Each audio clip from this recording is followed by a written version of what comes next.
অর্থনৈতিক সংস্কারে বেসরকারি খাতে দেশে বাড়বে মার্কিন বিনিয়োগ। আমাদের এই অর্থনৈতিক সংস্কার কি ব্যাংক খাতের সংস্কার শুধু?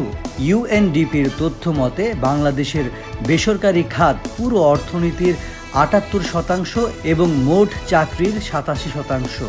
চুক্তিভিত্তিক ধরলে এই সংখ্যা ৯৫%-এর কাছাকাছি। জুলাই বিপ্লবের ফলে অন্তত দেশের প্রবাসীরা এখন দেশের মানুষের সঙ্গে আগের থেকে অনেক বেশি সংযুক্ত। বাস্তবে কি তাঁদের জন্য সহজ করে দেওয়ার ব্যবস্থা আছে? বাস্তবতা হচ্ছে আমাদের আমলাতন্ত্র বেসরকারি খাত বোঝে না। সবাই ধুঁকছেন তাঁদের ব্যবসা নিয়ে। আসল সমস্যা টাকার প্রবাহ। ব্যাংক টাকা দিচ্ছে না, যাদের কাছে টাকা পায় তারা দিতে পারছে না সরকারও। এমনকি বাইরে থেকে যে বিদেশি ঋণ আসতো তাও কমে যাচ্ছে। এছাড়া ট্যাক্স, কাস্টমস সব ক্ষেত্রে দীর্ঘসূত্রতা সব কাজ